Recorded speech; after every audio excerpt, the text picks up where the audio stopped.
तक्रारीचा त्यांनी इथे उल्लेख केला आहे आणि ज्या FIRचा उल्लेख त्यांनी आता त्यांच्या प्रश्नामध्ये देखील त्यांनी केलेला आहे.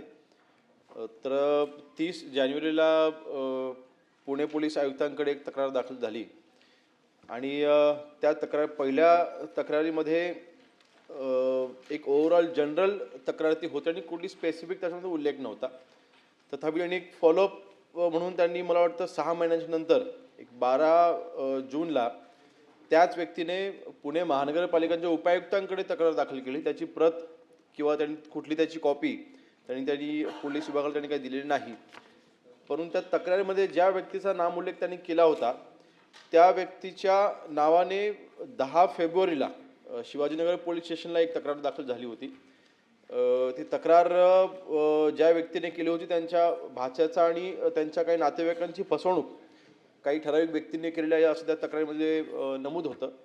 आणि त्या अनुषंगाने ज्यांनी तक्रार केलेली आहे त्या तक्रारदारांना आपण जेव्हा जबाब घेण्याकरता बोलावलं तेव्हा आपण त्यांच्याकडे काही डॉक्युमेंटची मागणी केली आणि त्यांनी तसं जबाबाच्या वेळेला देखील त्यांनी तसं नमूद केलेलं होतं की पुढच्या 3 ते 4 दिवसामध्ये आम्ही हे डॉक्युमेंट आपल्याला आणून देतो. तथापि आता ही गोष्ट आहे फेब्रुवारीची. त्याच्यानंतर मार्चमध्ये आपण त्यांना काही पत्रव्यवहार केलं की आपण जबाबाच्या नुसार आपण डॉक्युमेंट आपण सादर करावे. तर मार्चमध्ये त्यांनी कुठलेही तसे डॉक्युमेंट त्यांनी सादर केले नाहीत. जूनमध्ये पुन्हा एकदा आपण त्यांना पत्र पाठवलं आणि त्यांनी पत्र पाठवल्याच्यानंतर किंवा त्यांच्याशी आपण संपर्क केल्याच्यानंतर त्यांनी असं म्हटलं की आमची आता तक्रार आता कुठलीच नाही, आम्ही आमची तक्रार मागे घेतोय.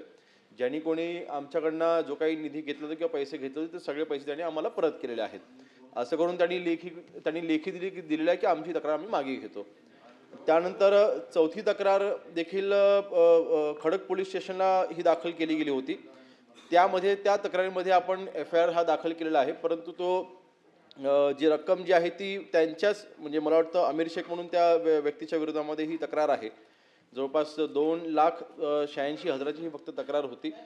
त्याच्यामुळे देखील काही रक्कम ही परत केली आहे. परंतु तक्रारीचा आणि त्याच्यामध्ये ओव्हरऑल आपण जे काही पाहिलं तर त्यामध्ये आपण एका व्यक्तीवरती आपण गुन्हा देखील दाखल केला आणि आपण पुढील देखील चौकशी आपण करतोय. 5वी तक्रार पुन्हा एकदा शिवाजीनगरला होती. तर नातेवाईकांनीच काहीतरी पैसे घेतले होते तर नातेवाईकांच्या अंतर्गतच त्यांची तक्रार होती. त्याबाबतीत देखील आपण चौकशी चालू केली आहे आणि नक्की त्याच्यावरती देखील दोषींवरती आपण कारवाई करू.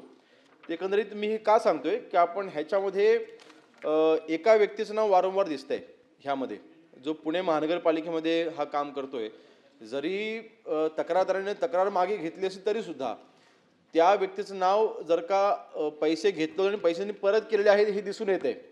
आणि म्हणून आज ब्रीफिंगच्या दरम्यानच मी सांगितलेलं आहे की हे आपण सुमोटो या व्यक्तीची आपण चौकशी करणं आवश्यक आहे की हा व्यक्ती कोण आहे ज्यांनी पैसे घेतले आणि ते पैसे त्यांनी परत केलेले आहे. कारण रक्कम ही 70 लाख रुपयाची मोठी रक्कम आहे. आणि म्हणून मला वाटतं ह्या व्यक्तीची संपूर्णपणे चौकशी ही करण्यात येईल. नंबर 1.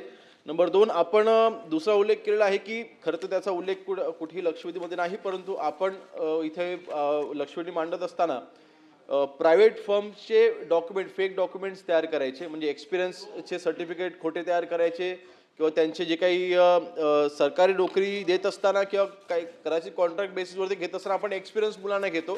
तर ते एक्सपिरियन्सचे डॉक्युमेंट जे आहेत ते फेक डॉक्युमेंट तयार करायची काही व्यक्तींची टोळी आहे असं आपलं म्हणणं आहे. नक्कीच त्या बाबतीमधली अजून काही ठराविक डिटेल आपल्याकडे असेल तर आपण द्या. त्या सगळ्यांची आम्ही सखोल चौकशी करू आणि दोषींवरती योग्य ती कारवाई करू.